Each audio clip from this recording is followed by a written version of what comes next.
Evidência. Artigo 1º.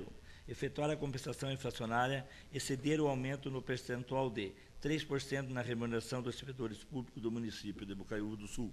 Artigo 2º. O reajuste incidirá sobre o vencimento básico dos servidores efetivo, comissionado e extensivo aos aposentados e pensionistas. Artigo 3º. Esta lei entra em vigor na data de sua publicação e terá seus efeitos a partir de 1º de janeiro de 2018. Parecer número 020 de 2018, Comissão de Constituição, Justiça e Redação, e Finanças e Orçamento. Pelo exposto, estas comissões entendem haver amparo legal necessário, uma vez preenchido todos os requisitos para aprovação do supermencionado projeto de lei, devendo o mesmo seguir os trâmites regimentais. Em discussão e votação, quem aprovar, permaneça como está. Aprovado.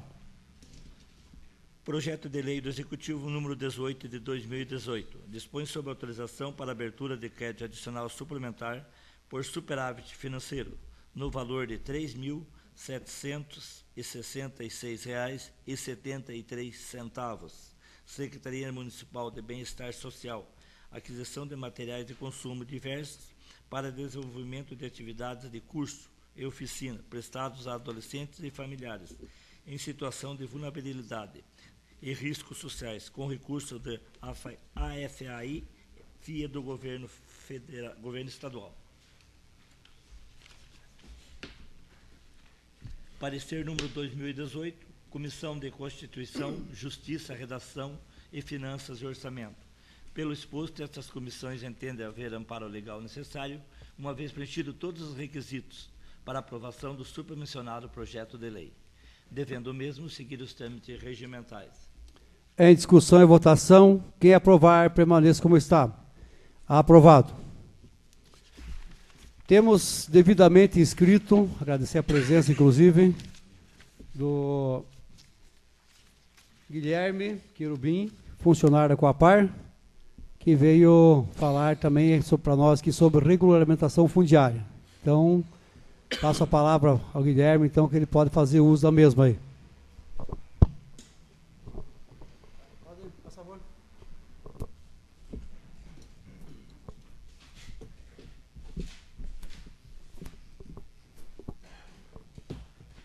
Senhor presidente, demais vereadores, a comunidade aqui presente, o meu boa noite. Eu agradeço o convite feito através dos vereadores Ari Bernardi, do vereador José Hamilton Bernardi, do vereador Gusso, do vereador Joacir, que estiveram nos visitando lá na Diretoria de Regularização Fundiária na segunda-feira, para tratar dessas questões pertinentes à regularização fundiária urbana. Nós da Coapar lançamos um programa denominado Programa Morar Legal Paraná, visando a regularização fundiária de assentamentos precários em áreas urbanas em todo o estado do Paraná. No que consiste basicamente? São áreas que já são consolidadas, onde as pessoas em si, as famílias já moram há mais de 5 anos, ou receberam por herança, veio aquele costume de um passar para o outro, mas nunca regularizaram a área, ou até algumas invasões ao longo do tempo que foram consolidadas. E também áreas municipais, áreas que são de propriedade do município, também que já existem esse mesmo perfil de consolidação, ou seja, as famílias moram há mais de 5 anos, mas não existem essa regularidade. Qual que é a ideia, na verdade, do programa Morar Legal Paraná? É conseguir, através da contratação de uma empresa que tenha expertise, que seja uma empresa especializada na área, fazer todo o levantamento social, fazer o levantamento topográfico e de engenharia, aprovar o projeto na prefeitura e passar a titulação final, aonde essas famílias, através do representante da família, vão ser tituladas, vão receber o título definitivo, a matrícula daquela área. Bom, esse programa, na verdade, ele não é totalmente de graça, até porque nós não podemos fazer isso de graça conforme a instrução do próprio Tribunal de Contas. Só que é um custo bastante subsidiado, que vem através do Fundo Estadual de Combate à Pobreza. Então, o que costumeiramente no mercado custa em torno de 5 mil e poucos reais, como eu estava conversando até com uma advogada que estava presente ali, esse custo vai ficar em torno de R$ 1.600 dividido em parcelas de R$ 80, ou seja, em torno de 20 parcelas de R$ 80 a partir da titulação. A partir da titulação. Mas como que funciona isso? Primeira fase do programa, é claro, tem que haver interesse do município, né? Quem indica as áreas para a Coapar é o município através do Poder Executivo. O município faz uma manifestação de interesse, indicando as áreas, indicando número de lotes e o número de famílias. O município também, através do Poder Executivo, declara que essas áreas não possuem restrição ambiental, que essas áreas não são caracterizadas como áreas de risco, que essas áreas não necessitam de realocação de pessoas, porque o recurso é específico para regularização fundiária, ou seja, não podemos realocar pessoas, porque isso significa construção, e o recurso não é para isso.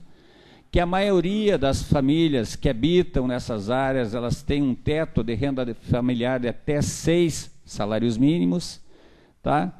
E também acabam o prefeito indicando uma equipe para dar suporte técnico à empresa contratada. Basicamente, esse suporte técnico trata-se de informações do cadastro imobiliário, da base cartográfica e informações sociais, porque normalmente essas áreas elas têm um perfil social onde as pessoas normalmente estão cadastradas em algum programa social do município.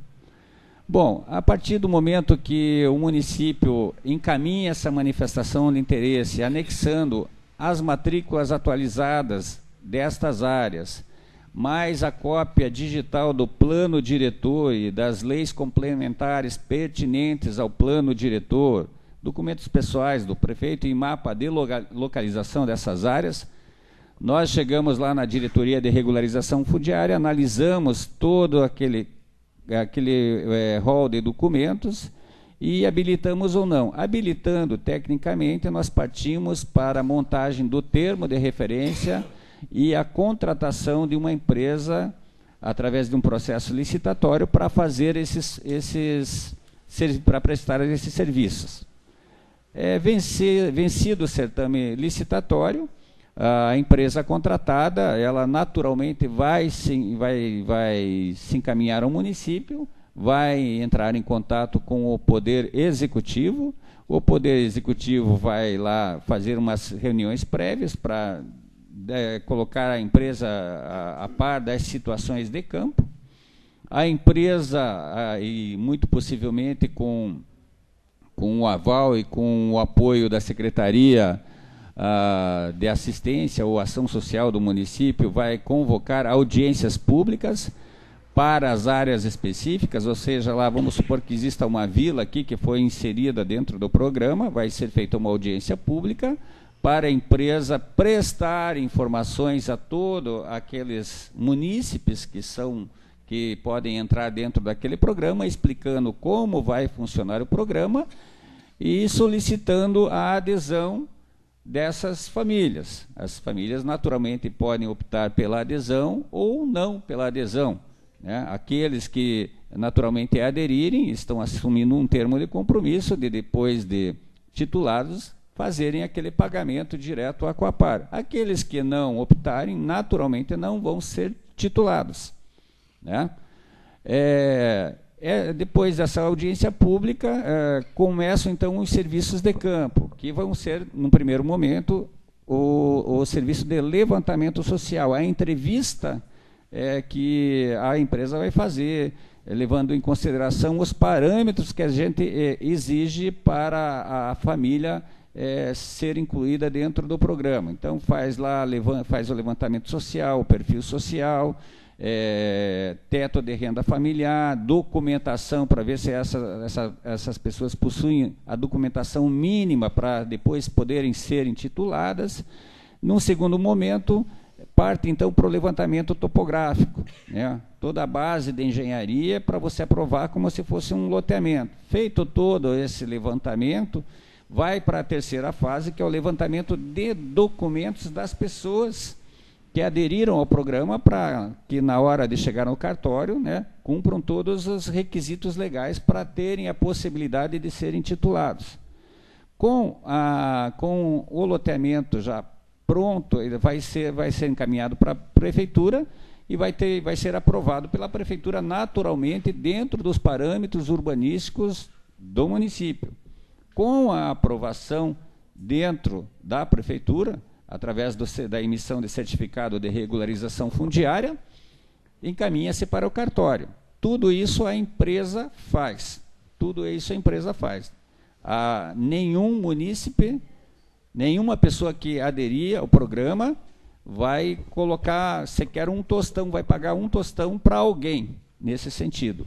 Tá? Ela começa a pagar 30 dias após a emissão da matrícula atualizada no nome dela.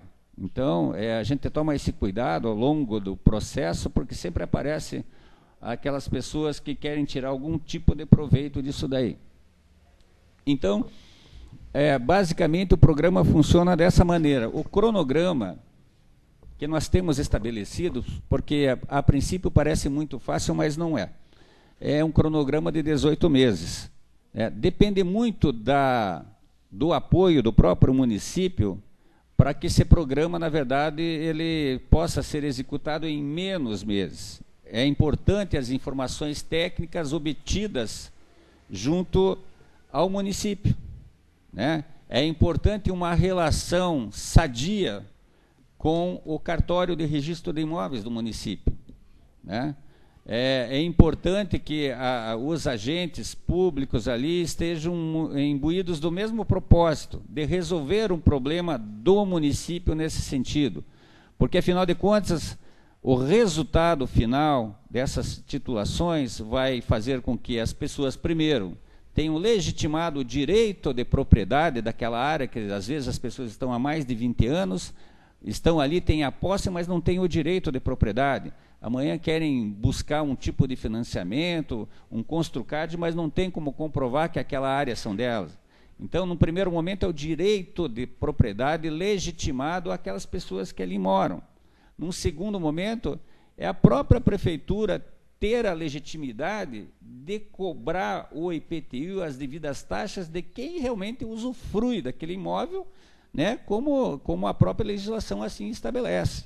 Então, muitas vezes o que acontece, o próprio município oferta os serviços públicos urbanos, né, e apenas uma parcela da população acaba pagando. Por quê? Porque o cadastro imobiliário do município não está atualizado, porque as pessoas não têm essa regularidade no seu patrimônio. Isso faz que, efetivamente, haja um plus a mais na arrecadação da receita tributária do município. Isso é muito natural. Indiretamente, há também uma movimentação, um ciclo virtuoso econômico, porque as pessoas, a partir do momento que elas têm o direito de propriedade assegurado, elas vão querer investir no imóvel ou sequer até, às vezes, vender o imóvel. Então, há um ciclo econômico por trás de tudo isso e também melhora a questão do planejamento urbano indiretamente para o Poder Executivo, sabendo quem é quem e de que forma está se comportando o parcelamento de solo naquele determinado lugar do município. É importante também, senhores vereadores, como se trata de um programa de regularização fundiária de interesse social, que, na sequência, quando terminado digamos, a fase, principalmente depois da aprovação do loteamento na prefeitura ou daquela planta,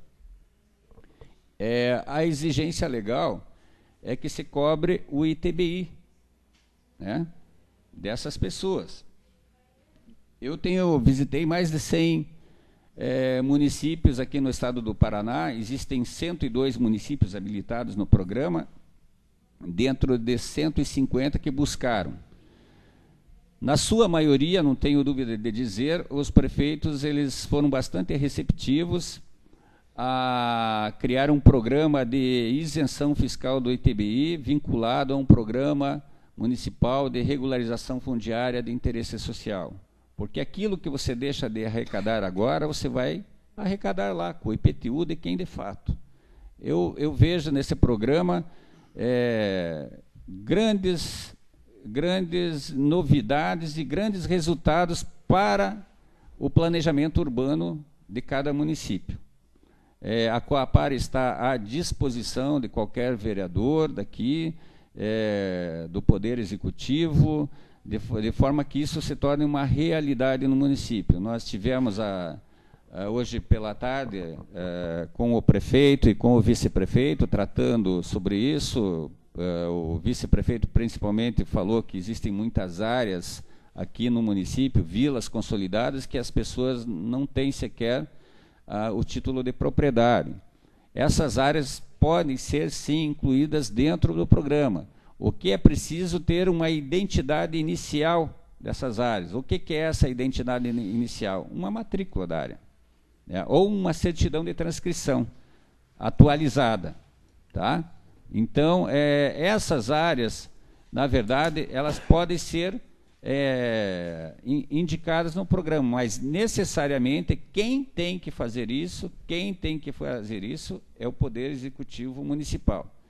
Eu estou vendo uma munícipe, acho que está querendo fazer algum questionamento, mas eu não entendo como funciona a questão aqui do regimento interno de vocês, se isso é aplicável ou não.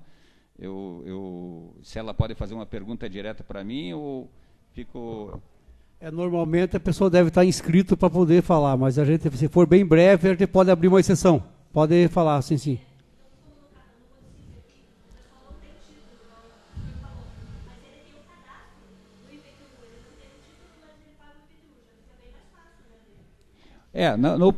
Nessa questão, eu vejo que facilita o processo em relação a alguma pendência, alguma discussão jurídica em si. Tá? O que vai, na verdade, facilitar para nós o levantamento social, que é um levantamento técnico-social, tá? E o levantamento topográfico. Principalmente o levantamento topográfico, ele tem que estar de acordo com a base cartográfica do município, né? Se não tiver, alguma coisa está errada, né? Existem coordenadas para isso, então a gente tem que ajustar isso junto com a prefeitura.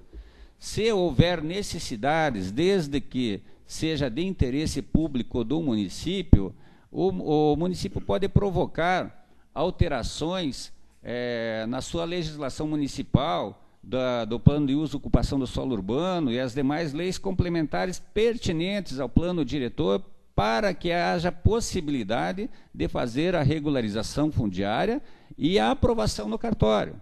Porque o cartório só vai aprovar se aquilo que nós levarmos lá estiver de acordo com a legislação vigente, não só do município, como questão de aprovação junto aos órgãos ambientais, etc. Tá? Então, se porventura se a maioria das pessoas que estão, digamos, pagando IPTU são, de fato, as pessoas que estão morando lá, isso já é uma boa base para o município, né? Mas não interfere no processo de regularização fundiária. Nós queremos dar o direito das pessoas dizerem que são donas desses imóveis. É o que nós buscamos através do programa Morar Legal Paraná de regularização fundiária. Eu fico à disposição dos senhores para qualquer pergunta que se faça necessária.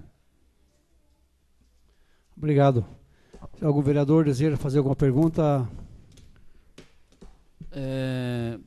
Guilherme, primeiramente agradecer a tua presença aqui, a receptividade que você teve conosco lá na segunda-feira, nos prestando todas as informações que nós pleiteamos lá junto ao Nelsinho e a você. Agradecer pelo atendimento, por você estar aqui presente. Eu não tenho perguntas, presidente, até porque nós já estivemos com o prefeito ali, junto com o Guilherme, à tarde, e a gente já tirou todas as dúvidas que a gente tinha lá, né? Agora eu estou vendo aqui, Guilherme, como nós comentei com você à tarde, pessoas que infelizmente não entram nesse programa porque eles estão na área rural, não fazem parte do quadro urbano, como é o caso aqui do Raul, e até mesmo da doutora ali, né?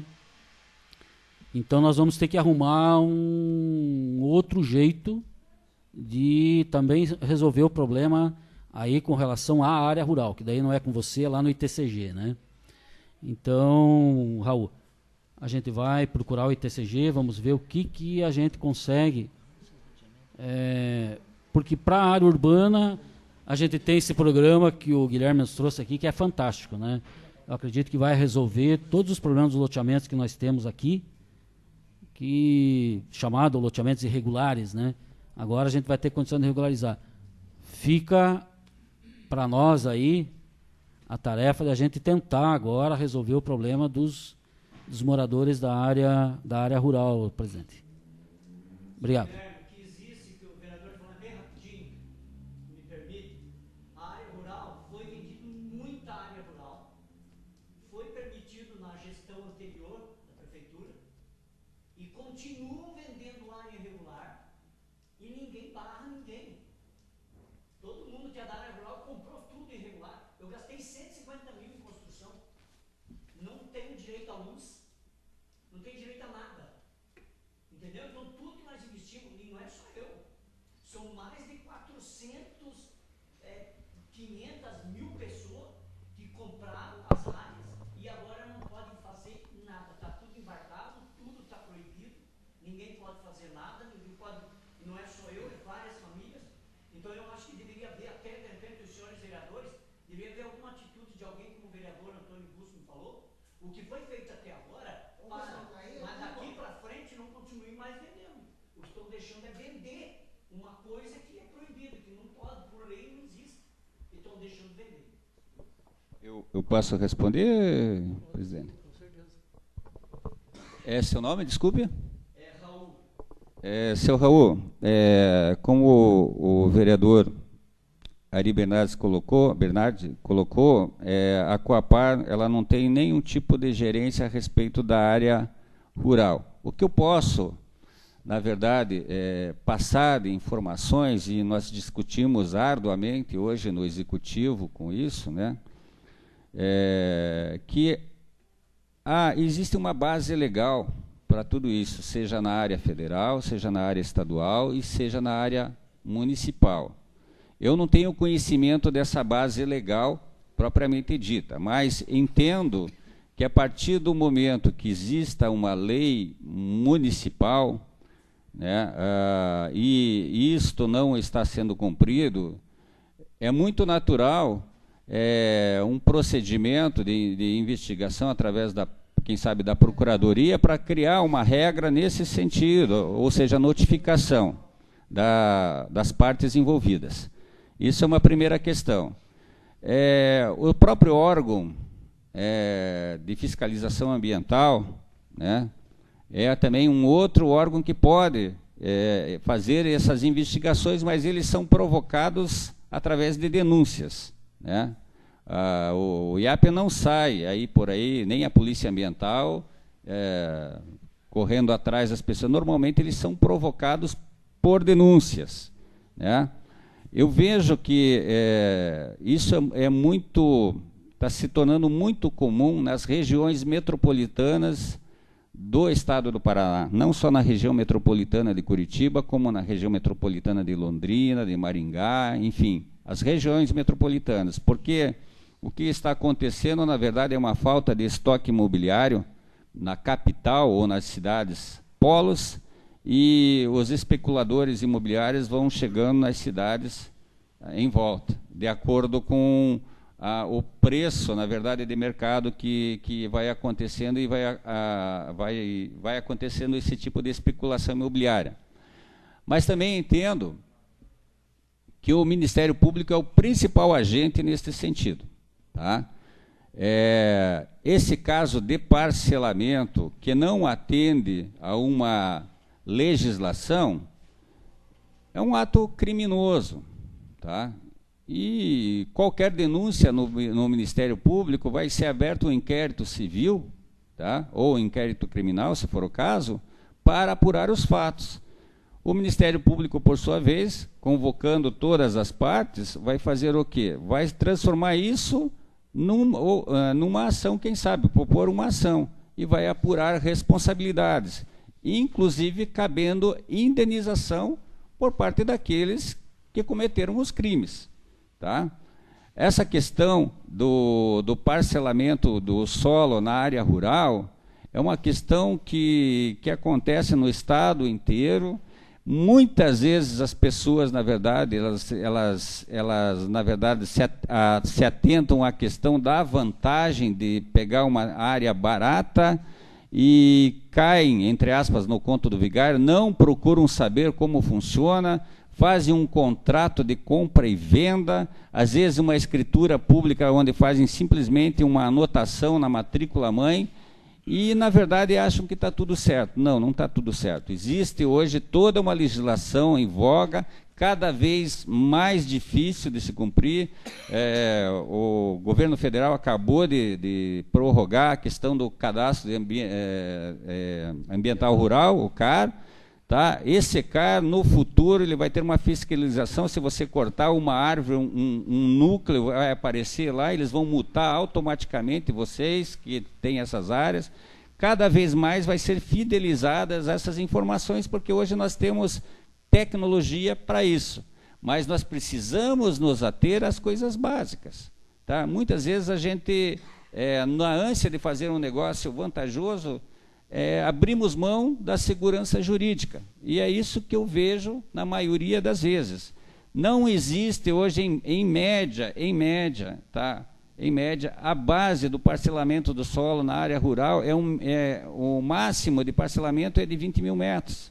Claro que existe a possibilidade de condomínios, existe a possibilidade de uma outra atividade, como eu estava conversando com a doutora, que ela me falou que existe uma previsão dentro do plano diretor, mas são coisas que podem ser provocadas dentro da discussão do plano diretor e aperfeiçoar esse plano diretor e as legislações municipais, para que dê uma base legal para que as pessoas possam, sim, fazer ou um empreendimento comercial, ou uma chácara, um condomínio de chácaras, enfim, dentro de uma situação legal. Existem ferramentas que podem, quem sabe, ser utilizadas para a regularização, mas é preciso um aprofundamento da legislação.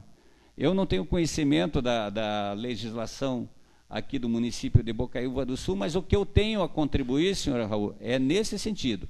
As pessoas fiquem atentas, tá? Porque hoje tem muita gente vendendo e não consegue entregar. Então, cuide bem do seu dinheirinho, porque depois, para retornar esse dinheiro de volta, é difícil. A questão de fazer as denúncias é muito simples. Qualquer denúncia simples pode chegar no Ministério Público, abre-se uma ação de investigação, um procedimento investigatório, que abre um inquérito e depois, quem sabe, uma denúncia e propor uma ação. Tá? Essas plaquinhas que estão na beira da estrada aí são provas em relação a essas pessoas que praticam esse crime. Tá bom? Obrigado. Agradecer mais uma vez, então, Guilherme, por estar prestando esses esclarecimentos aqui na nossa Casa de Leis, e dizer para você, Guilherme, que a nossa casa é de portas abertas, tudo aquilo que você necessitar de nós, estamos prontos aqui para acolhê-lo. Muito obrigado. Agora temos também aqui, eu quero agradecer a presença dos funcionários da Copel e atender um ofício que foi enviado a eles para prestar também alguns esclarecimentos, agradecer de coração mesmo, que o nosso povo tem reivindicado, e cada vereador, todos são testemunhas aí das faltas de luz, queda de energia, tanta coisa, tantos problemas que causam para os nossos munícipes, e a gente não tinha assim como dizer o que está acontecendo, porque a gente não sabe.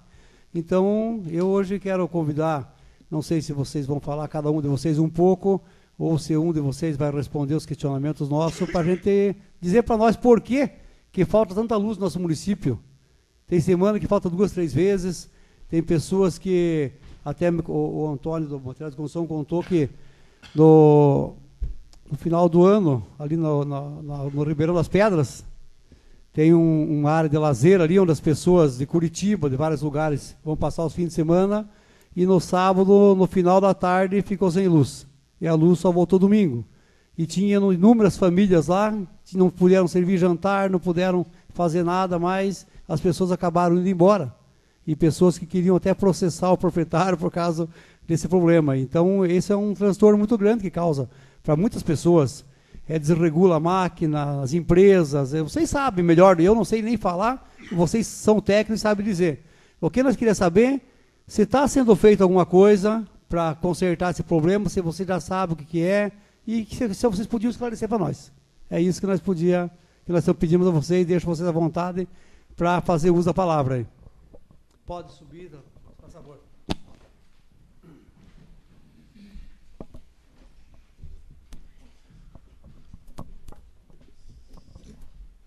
Alô. Muito boa noite, né? Primeiramente, agradecer na pessoa do presidente Luiz Leão Busato este convite, que para nós é mais um reconhecimento aí de que estamos juntos, da mesma forma que a Copel presta um serviço público essencial, tal qual a Câmara, para todos os cidadãos do município de Bocaiúva. Então, cumprimentando o presidente, cumprimento todos os demais presentes na mesa e os demais presentes na sessão. Com relação às causas, né, então, algumas coisas que se fazem necessárias... É difícil, não vou tentar ir para a área técnica, é um pouquinho mais complicado, tentar fazer algumas ações que estão acontecendo. Então, normalmente, quando falta energia, né, ou pisca, né, energia, que vocês veem aí que deu um desligamento, é porque alguma coisa externa na rede que aconteceu. Então, vocês podem notar que muitas das nossas redes são nuas, né? Então vocês conseguem ver que é um cabo. Então, da mesma forma que em casa você pode tomar um choque, quando coloca o dedo lá, e ensina para nossas crianças não colocar o dedo na tomada, qualquer coisa que encoste num cabo energizado, automaticamente a gente tem um sistema de proteção até para poupar vidas. Às vezes pode ser um poste abalroado ou alguém que esteja próximo, né? Tem casos aí, vocês devem saber, que acaba tendo acidente com a comunidade ou mesmo com agricultura, pecuária, que o cabo cair no chão causa a morte de animais. Então, normalmente é uma causa externa, a saber, né? Quando tem chuva, descargas atmosféricas, quando cai um raio, temos uma proteção. Algumas dessas piscadas são por conta disso. Então, tem alguns casos, até o próprio presidente, em sua carta minuta, que nem sempre são em momentos de chuva, né? Então, normalmente, as causas principais são vegetação, então, algum galho que acaba com o próprio vento, né, ou com o próprio período chuvoso. Então, a gente tem tido aí, pelo menos esse primeiro trimestre, aí, muito chuvoso, como o final do ano passado. Então, com a própria chuva, com o tempo, alguns galhos vão cedendo, né? Então, isso tem acontecido bastante em Curitiba. O temporal de sábado não pegou tanto aqui, mas o município de Curitiba tem alguns acompanhamentos cotidianos que, de uma semana para outra, um galho ele praticamente encostou na rede, né, vai pesando e tudo mais. A própria ação do vento, que volta e meia ele encosta um galho, né? Tem alguns casos que, mesmo sendo leigos, muitos notam que pode ser uma condição de risco. E, nesse caso, até orientamos que, caso verifiquem, achem que tem uma condição de risco, entrem em contato conosco, né, façam uma reclamação ou um pedido à Copel para esclarecimentos. Então, estou em todos os nossos canais. E que mais, né? Com relação a este ano, notamos realmente, já do meio do ano passado para cá, que tinha alguma degradação aí no atendimento, alguns pontos que estavam piorando. Já startamos, em todo o segundo semestre, algumas ações de inspeção. A gente inspeciona a rede, verifica alguns pontos e aciona uma manutenção para fazer uma poda, trocar algum componente, algum isolador. Então, temos ações em andamento desde o ano passado, com questão corretiva, né? Então, esqueci de apresentar, eu estou com o Rafael, que é gerente de toda a manutenção de Curitiba e região norte de Curitiba, Ana Paula, que é gerente da agência Colombo, que é o primeiro atendimento que atende desde Colombo até a região de Adrianópolis. Eu sou gerente da manutenção toda a região leste. Então, o meu atendimento é Curitiba e outros 33 municípios, desde o litoral, do norte, aqui Adrianópolis, até o sul, inclusive Rio Negro. É um prazer estar aqui falando para vocês como eu me fiz presente, justamente por saber que é importante essa aproximação e vir de cara limpa, né? Saber que vai ter questionamentos. A gente não se esconde, assim como vocês não se escondem, e a gente está aqui para...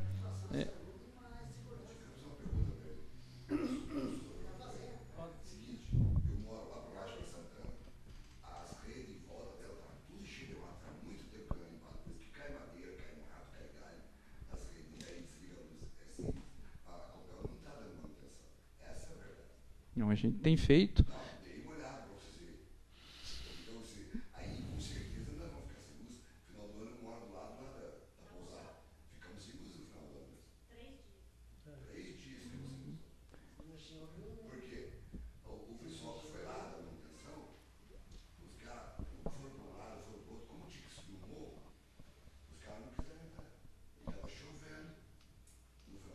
Depende do horário também, né?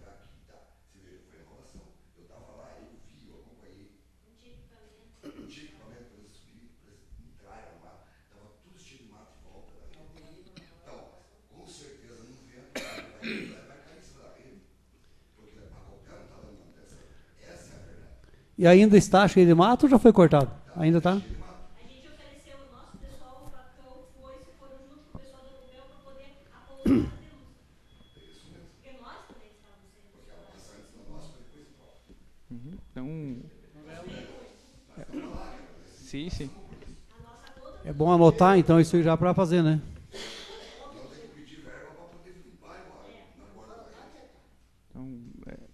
Está aberto para perguntas já, presidente?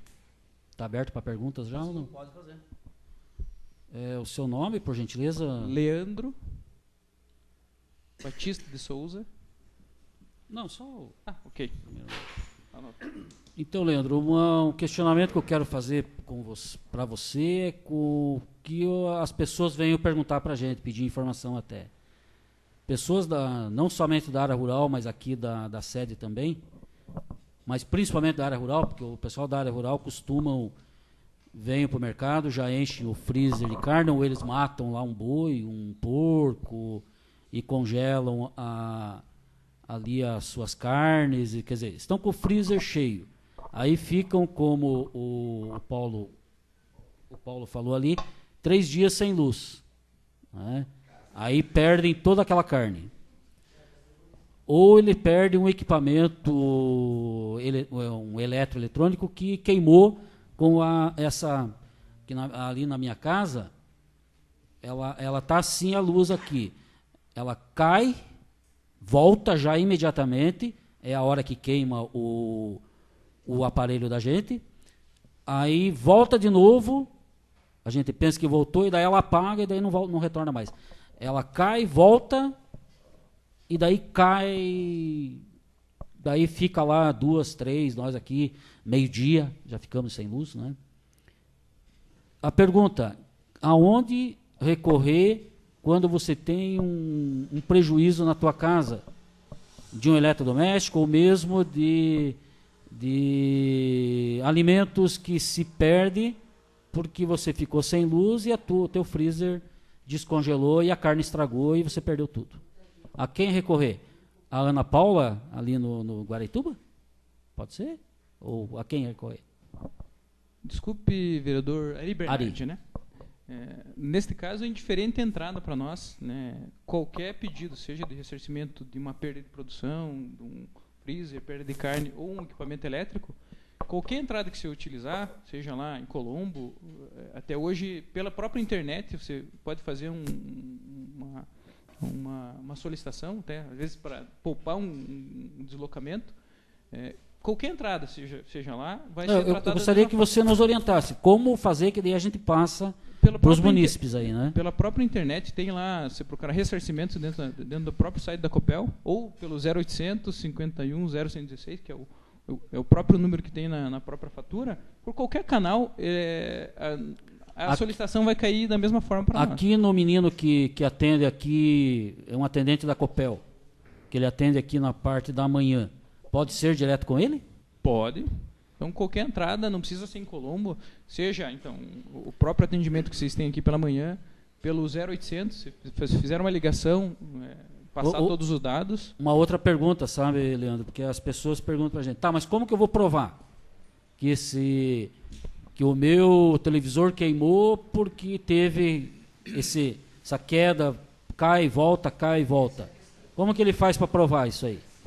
Na verdade, todos os processos que entram, independente, né, o que é pedido, né? O que foi perdido, seja os dados de um equipamento eletrônico, elétrico, seja uma TV, um videocassete, não, mas um DVD, ou seja o que for, a gente pede uma listagem do que foi avariado ou perdido, no caso de seja um freezer ou carnes, e o horário que foi identificado desta queda de energia, horário aproximado, a dia e geralmente um contraturno, porque esses efeitos de desligamento, sejam momentâneos, que é desligar e voltar, ou permanentes, nós temos os registros.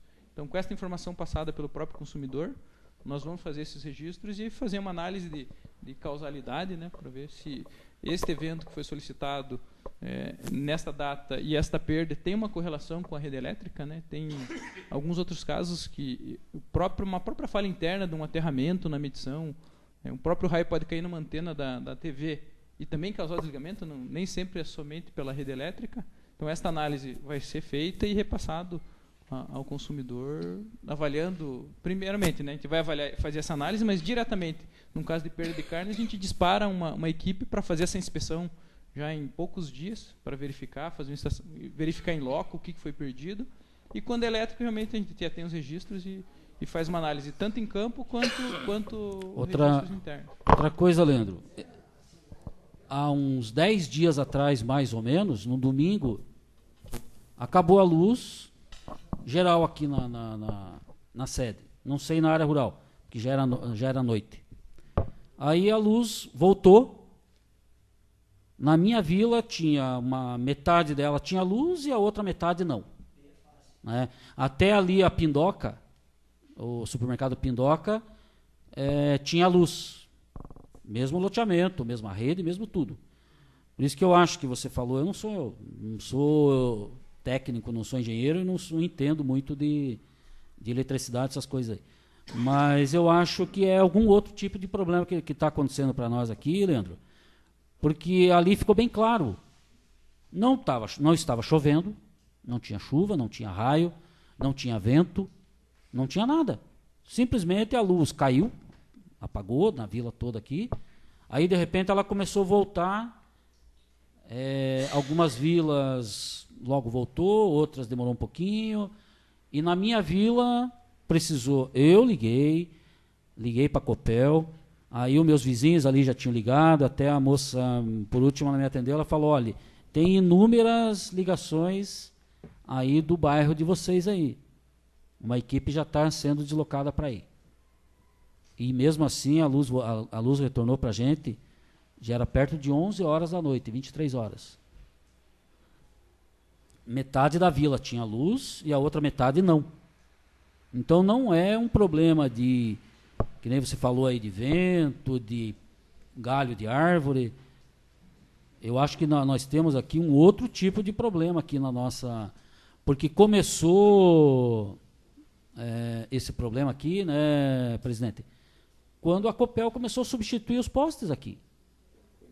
Foi aí que começou essa queda, esse pico de luz, essa queda, cai, volta, fica 2, 3 horas, daqui a pouco volta, daqui a pouco cai de volta. Teve um sábado desse aí que ela assim, voltava, ficava meia hora com luz, 1 hora sem, aí voltava mais 1 hora com luz, 2 horas sem, né? Então não tem essa explicação que você deu aí, pode até ser, não vou dizer que não seja um dos fatores, né? Mas não é o principal para nós aqui não. Nós temos outro problema que é muito mais sério. E tem relação a essa substituição da rede que você falou. Porque quando nós tínhamos a rede velha, não tinha, aí chovia, tudo bem. Com chuva, Estava chovendo lá em Adrianópolis, nós aqui já estávamos sem luz, né? Mas não tínhamos essa queda, como está acontecendo agora. Agora está por demais, não tem. Tem um rapaz aqui que ele tem uma rádio aqui, a Rádio Web, né, que é transmitido via internet. Ele já está cansado de trocar lá um aparelho dele lá. Até ele já coloca, eita Copel, já vou ter que trocar o não sei o que lá. Né? E tá assim a coisa para nós aqui, sabe, Leandro? Tá ruim. Nós estamos pagando a nossa conta, não pagamos, já vem o aviso de corte. Nós estamos cumprindo com a nossa obrigação com a Copel. A Copel é que não está cumprindo conosco. Né? Fique à vontade, vereador. De fato, Leandro, que ele colocou é assim, há muitos anos atrás, 6 anos por aí, né, 7 anos, nós tínhamos problemas graves. Depois, 4 anos para cá, eu dou aula esse tempo aí todo, nós não tivemos mais, né? Não tivemos nada. Até ficou um bom tempo sem ter problema nenhum. Na época de mesmo tempo de chuvoso, não e caiu. A rede antiga nós não tínhamos mais. Não. Quando começou a mudança, agora ficou fazem exatamente 1 ano e meio, né? Tá agora virou um caos. É um caos completo. Constante. Não precisa estar chovendo, não. Não, sexta-feira está chovendo. Só uma sugestão, Leandro. A gente não entende, mas a gente pode dar um palpite de repente. Eu acho que o problema talvez seja técnico. Não seja problema de galho de árvore, ou nem de queda de poste, nem de abarroamento, alguém que bateu num poste. Talvez tenha alguma coisinha que não foi detectado esse problema. Precisava fazer uma inspeção na rede muito minuciosa para descobrir. Porque não está ventando, não está chovendo, não está nada, de repente acabou a luz. Isso todos aqui são testemunha. E fica horas sem luz. Daí a luz volta, acho que sozinha, porque a pessoa acho que nem achou. Não sei se algum... Não dá nem tempo se algum aparelho que esquenta muito, como se fosse um disjuntor termomagnético que esquentou demais e desligou, desarmou alguma coisa na subestação, alguma coisa que a gente não sabe. Talvez a Copel não conseguiu descobrir. Se caiu uma árvore, alguma coisa, lógico, dia de chuva é fácil. Chegou lá, caiu uma árvore em cima da rede, arrebentou o fio, troca, tá? Desarmou uma chave com raio, o cara troca lá a arma de volta. Mas quando não tem nada, que não tem vento, não tem chuva, não tem nada, às vezes acaba a luz e fica horas sem luz. Como o presidente falou, Leandro, eu até também concordo com a gente, não é, mas a gente pode palpitar, né? Dar uns palpites aí. Então, eu acho que o problema está, como que chama? A subestação ali embaixo? Eu acredito que seja lá esse problema, viu? Porque como o presidente falou, não dá nem tempo de vir um técnico. Às vezes ela cai assim e fica 15 minutos, já volta. Nesse dia a gente já sabe, hoje vai ser aquele dia, né? O Leandro, ali no Águas Claras, bem rapidinho, eles colocaram uma rede nova, agora terminou em dezembro, montaram a rede toda novinha. Passou essa rede por baixo de 6 pinheiros, mas beirando os galhos. Já arrebentou os cabos umas 10 vezes já. Quebra os galhos do pinheiro e cai em cima. Isso é normal ou eles não têm uma autorização para derrubar esses pinheiros, alguma coisa parecida, ou passar mais longe? Porque na via toda, na estrada toda central que vai para Rio Branco, não tem galho nenhum. A Copel fez uma limpeza geral. Só que bem na entrada da minha chácara tem 6 pinheiros, mas pense nos pinheiros. A rede está passando por baixo dos galhos. É normal isso? Ou foi algum erro, será? Ou é normal fazer isso, passar por baixo do pinheiro?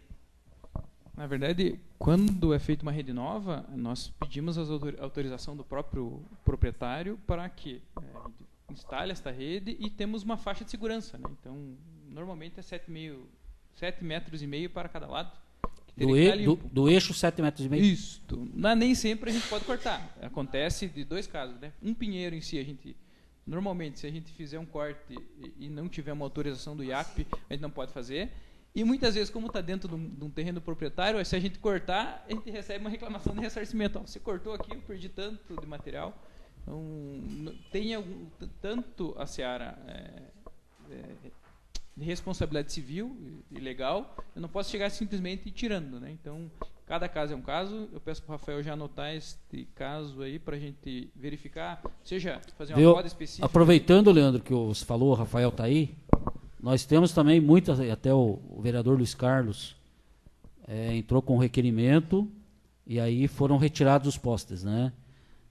Nós temos muitos problemas aqui, eu não sei se tem um acompanhamento da Copel, quem que acompanha o trabalho dessa prestadora de serviço, postes colocados na rua, em cima da calçada, impedindo a circulação de pedestres, bem na calçada, onde o cidadão tem que se desviar do poste e ir para a rua para desviar do poste. E na área rural, nas áreas rurais aí até você pode me falar, não, mas tem a cerca aqui, eu não posso entrar para dentro da cerca. Mas a lei diz que a área da prefeitura do eixo, 7,5 metros para cada lado, 15 metros é do município. Você não tem nem que pedir autorização. 7,5 metros é do município, você pode entrar ali e pôr o poste. Aí coloca-se em cima da rua. Aonde teve um cidadão aí, que aqui na cachoeirinha ali, o poste não saiu da frente dele, porque estava praticamente em cima da rua, e ele destruiu até com o carro dele, não vou dizer quem é, né? Mas teve esse problema porque o poste estava em cima da pista de rolamento, né? Então a pergunta que eu faço pro Rafael, né? Quem que acompanha a execução de serviço? Não tem um fiscal da Copel que vem e diga, cidadão, esse poste não pode ficar aqui, pode recuar mais para lá. Mas tem a cerca ali, eu não posso entrar. Vem até a prefeitura e pede que a prefeitura autorize, sei lá, mas não deixar na rua. E aqui dentro da vila não deixar em cima das calçadas, impedindo o ir e vir das pessoas. A pessoa tem que desviar do poste. Chega uma mulher com um carrinho de nenê, empurrando um carrinho de bebê, tem que sair para a rua para desviar o poste. Nós estamos assim, desse jeito, com a dona Copel aqui em Bocaiúva, sabe? Tá feia a coisa. Só complementando, né? Nós temos um lugar na zona rural aí que a máquina, para poder tirar a água da estrada, tem que fazer a valeta por trás dos postes. Por trás dos postes. Eles usaram praticamente todo o eixo inteiro da estrada. Tem lugar que você for hoje fazer um alargamento na estrada, não tem como, porque o poste está lá, tem que fazer por trás do poste. E não é um lugar nem dois,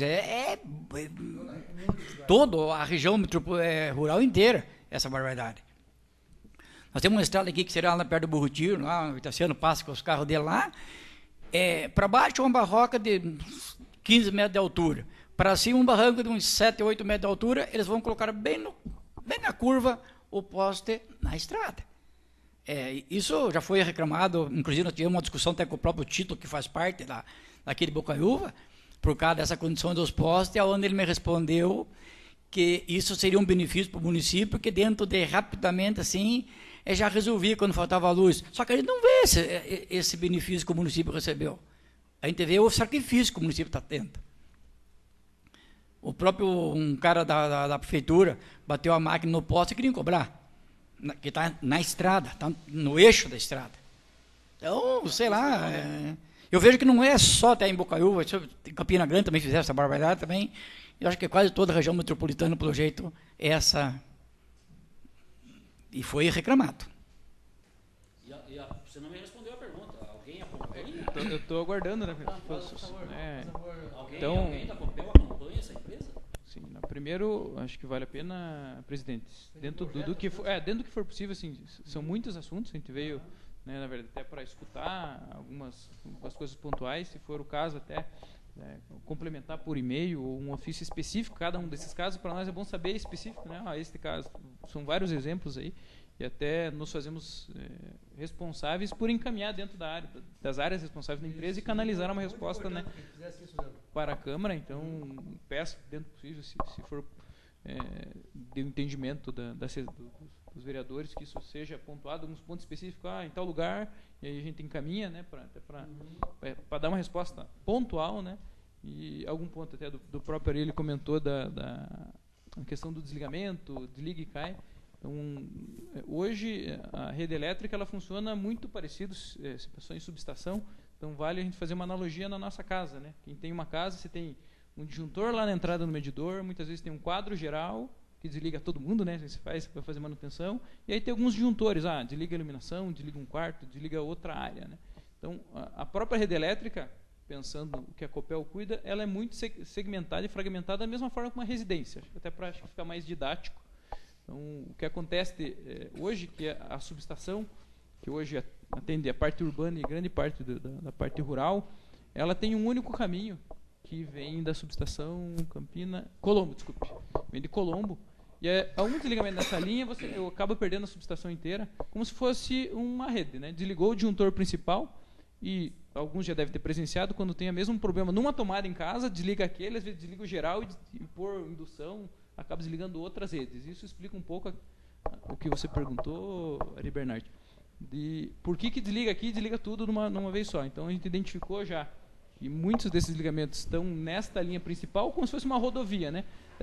A nossa rodovia principal para Bocaiúva. Se ela ficar interrompida, o que vai acontecer? O caminho, né, o tempo que vai demorar para você chegar do município, vindo de Colombo, vindo de Curitiba, vai dobrar, triplicar, ou vai ter que esperar, ou ter que procurar um caminho alternativo. Então, dentro disso, já estava sido planejado e entrou em operação agora, em fevereiro, uma outra linha alternativa. Então, quando desligar, pode dar esses desligamentos. A ideia do desligamento é justamente essas piscadas, eu eliminar um ponto, algum ponto encostando. Ele tem a foto do poste aí na rua. Esse é um dos. Inclusive, eu queria falar.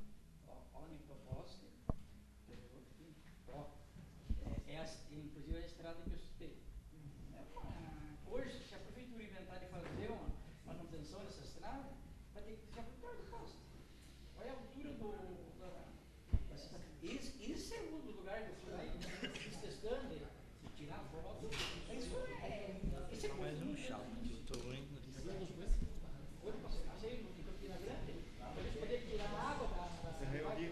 Um café para mim, por favor. Votação.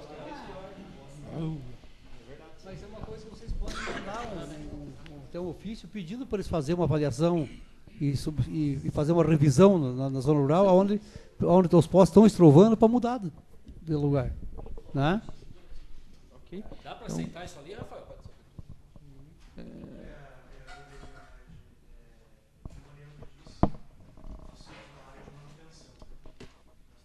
Não é a área de vocês, né?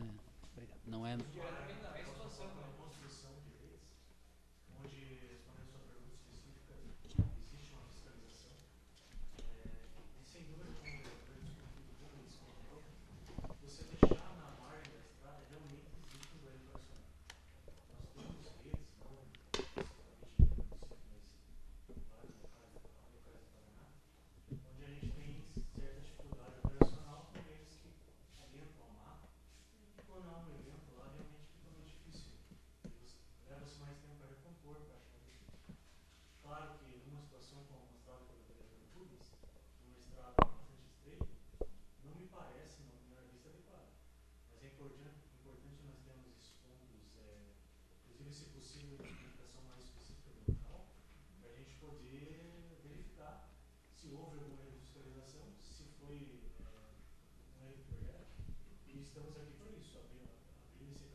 Seria importante, então, que a gente identificasse os pontos que são críticos, como esse que o vereador Rubens mostrou a foto, todos os lugares, e fazer uma relação e mandar para a Copel, então.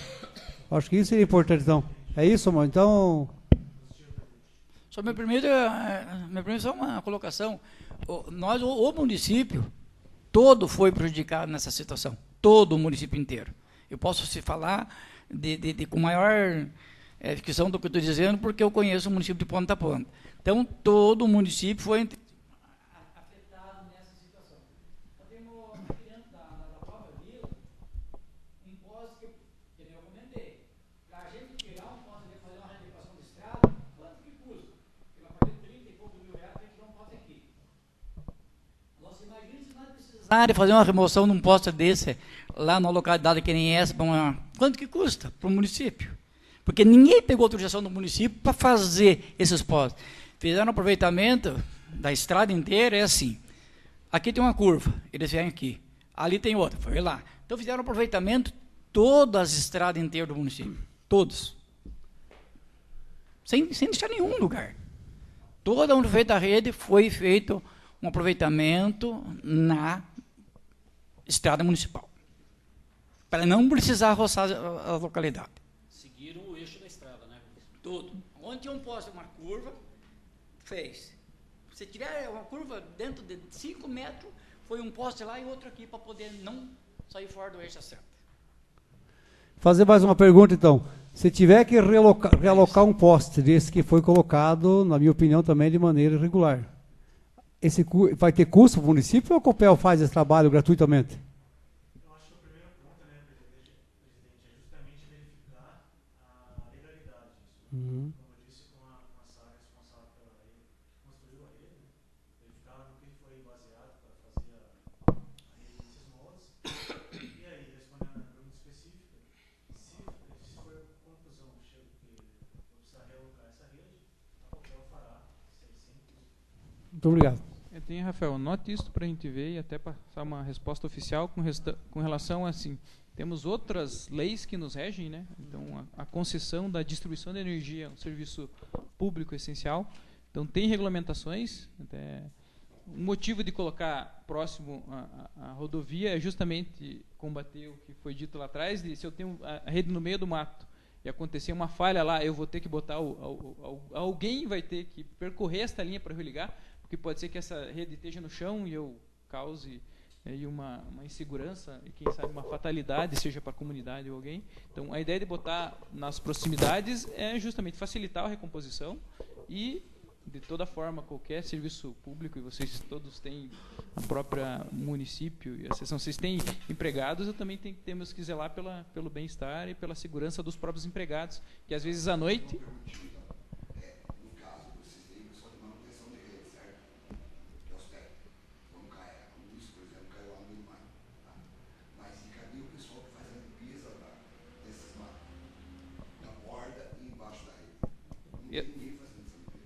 Tem. Então, talvez você não esteja vendo justamente na sua região. Então, nos últimos dois... Esta atribuição está comigo em toda a região oeste. Então, eu posso comprovar para você que foram feitos cerca de 2 milhões de metros quadrados de roçado debaixo da linha. Pode ser que não tenha sido feito especificamente na sua área, mas em algum lugar eu tenho equipes trabalhando, não só no município de Bocaiúva. Tem da ordem de manutenção de cerca de 2 milhões seja de a gente tem algumas periodicidades. Lá para o meu lado que eu moro, lá eles estão roçando. Então, tá 20 km daqui para o mato, eles estão roçando. É que são duas visões, né? A parte quando está desligando ou não, eu disparo uma inspeção para ver se tem algum ponto, algum componente lá, um isolador quebrado, um poste. E aí esta parte de limpeza é por uma periodicidade. Então, dependendo da região, da criticidade, eu tenho algumas periodicidades de 1 ano até 4. Então, eu rodo uma periodicidade e, se estiver desligando mais, aí eu faço uma questão de limpeza emergencial. Então, talvez neste período a gente tenha passado esta linha de roçada, limpeza de roçada há alguns anos e deve estar no nosso cronograma para atacar esta área também.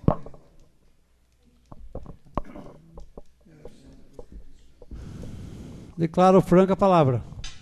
Pela ordem, por favor. Eu tenho uma pergunta para fazer, eu acho que cabe a Ana Paula ali, né? Tem uma rua aqui no bairro onde eu moro, né, e tem uns eucaliptos, que ela está deitada em cima da rede, né? E precisava retirar aquilo em cima da rede, né? Pra quê? Porque ali tem moradores ali, sabe? Como é um loteamento, uma subida, e essas árvores, eucalipto, lá dá 20 metros de altura, né? E o que aconteceu? Eu fui ali na agência de Colombo, eu tenho 2 ou 3 protocolos que eu fui lá, sabe? O que eles teriam que fazer? Abaixar os cabos, né? Com a tensão, desligar, abaixar os cabos, com a tensão, para a gente poder retirar as árvores, né? O que aconteceu? Eu fui 3 vezes lá, eu tenho os protocolos.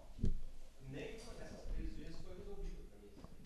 Eu queria saber o porquê que não foi resolvido isso aí.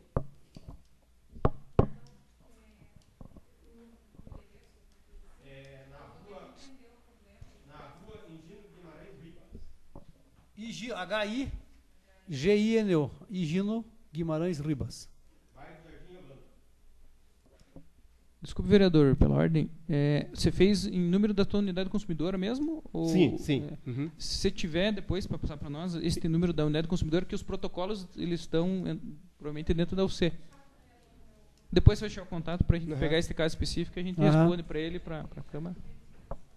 Mas vale, né, Ana, neste ponto de supressão na rede, então, como eu tenho que retirar uma árvore, eu não posso simplesmente retirar sem a anuência de um proprietário, né? Então, tem casos que nos cobram, se eu tirar essa rede, eu tenho que ter a anuência do proprietário e, dependendo do tipo de rede, se for uma araucária ou não, e mesmo para supressão, eu preciso de uma autorização do IAP. Mesmo sendo uma árvore exótica, né, o eucalipto, teoricamente a gente poderia arrancar, para verificar se a gente tem e, tendo essas autorizações, programar. Então, a gente vai verificar em que ponto está e até, dependendo, até pedir um auxílio, né, em algum ponto. Na verdade, eu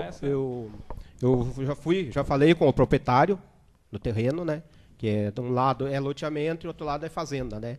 Ele falou assim, olha, se for eucalipto, sem problema nenhum, ele falou.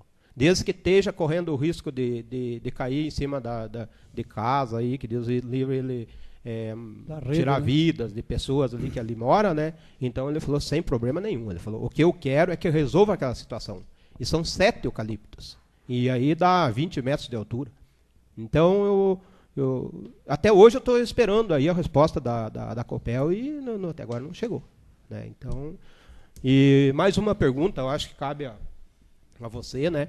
Que ali também no meu bairro mesmo, tem alguns funcionários da Copel, né, que vêm fazer manutenção.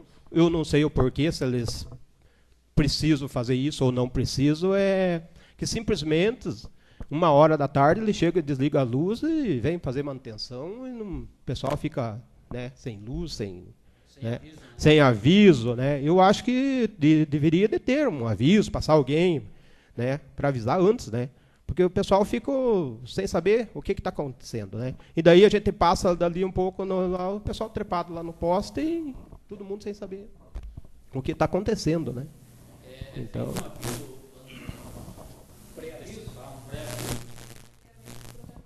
Quando é um desligamento programado, né, geralmente que tem e até uma intervenção que possa esperar, tem até na própria legislação que a gente tem que avisar com dias de antecedência.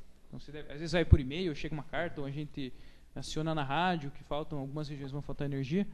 Normalmente, em um caso específico deste, ou é uma situação emergencial que pode causar um risco à comunidade, ou eu preciso atuar para não ficar mais tempo sem energia. Serviço rápido, de repente, né? Isso, serviço rápido, mas não é de praxe assim, ocorrer esse desligamento sem aviso nenhum, sem que haja uma emergência ali pontual.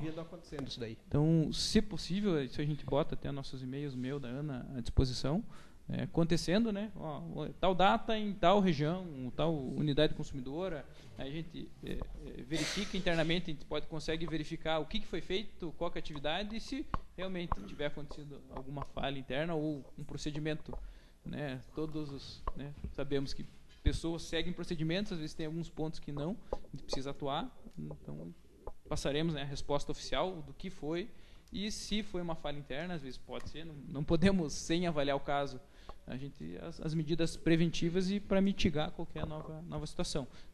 Me parece que é numa região específica, então geralmente como na região específica pode ser que seja alguma coisa emergencial, na linha do que o Eri Bernardi comentou, de ter desligamentos pontuais, então pode ser alguma atuação no equipamento específico nesta região. Só fazer uma perguntinha só. Os 3 que vieram aqui são funcionários da Copel ou tem alguém terceirizado aí? Não, na verdade nós 3 somos funcionários da Copel. Funcionários da Copel mesmo. Todos. Não veio ninguém da terceirizada, da prestadora de serviço? Não, o que a gente tem terceirizada, nós temos terceirização de algumas equipes. Não, é só a pergunta. Os 3 são funcionários da Copel mesmo. Não, tá ótimo. Obrigado, senhor presidente. Obrigado. Quero, então, agradecer também os funcionários da Copel e dizer se eles puderem deixar algum canal aberto para nós aí, com vocês, um e-mail, alguma coisa, caso a gente precise realmente entrar em contato com vocês, que a gente possa fazer isso. Alguém pediu a palavra? Milton, por favor, Milton, desculpe. Pela ordem, senhor presidente. Não, eu só gostaria de agradecer ao o pessoal da Copel, da equipe, né? Vocês viram que não é fácil, dar cara a tapa assim. O que vocês passaram aqui, a gente passa na Nós passamos na rua, todo dia na rua também. né? Então, Mas fica aqui minha admiração por vocês terem vindo. Uhum. Seria muito simples ter mandado um ofício, né? Então eu admiro essa atitude assim, né? Parabéns, né? E vamos continuar cobrando. Porque, infelizmente, assim, a gente sabe que deve ser o mínimo problema. Só não foi... Não foi localizado ainda, né? Mas com certeza vai ser localizado, porque é um problema que a gente não tinha no passado. Um problema que ele começou agora. Então, tenho certeza que vai ser solucionado. E a preocupação é o seguinte, que uns 15 dias atrás, ficou acho que umas 3 horas sem luz, até o hospital nosso ficou sem luz. E daí a gente já viu, há tempos atrás, a gente já correu em outras gestões, para colocar um gerador. Só que para colocar um gerador no hospital, ali veio a Defesa Civil, bombeiro, colocou um monte de questões ali que para nós ali não era conveniente colocar. Teria que ter uma profundidade, um monte de coisa ali. Mas fica aqui o agradecimento, né? E sempre vamos estar cobrando. Permanece liberada a palavra. Mais uma vez, então, agradecimento a você, a todos que participaram da nossa sessão. A casa nossa está sempre de portas abertas para recebê-los. Nenhum dos presentes... Antes de encerrar, por favor. Eu pensei que não ia encerrar já. Uhum. Né? Gostaria de fazer uma homenagem, amanhã é o dia 8 de março, né, o Dia Internacional da Mulher. Gostaria de fazer uma homenagem a todas as mulheres, né, pedindo que Deus abençoe, que se não fosse por elas, nós também não estávamos aqui. Com certeza. Então fica aqui a minha homenagem a todas as mulheres. Obrigado. Obrigado, presidente. Obrigado, então. Deus abençoe todas as mulheres, então, do mundo inteiro aí. Obrigado, então, a todos. Nenhum dos presentes desejando fazer uso da palavra, declaro encerrado os trabalhos da presente sessão. Obrigado.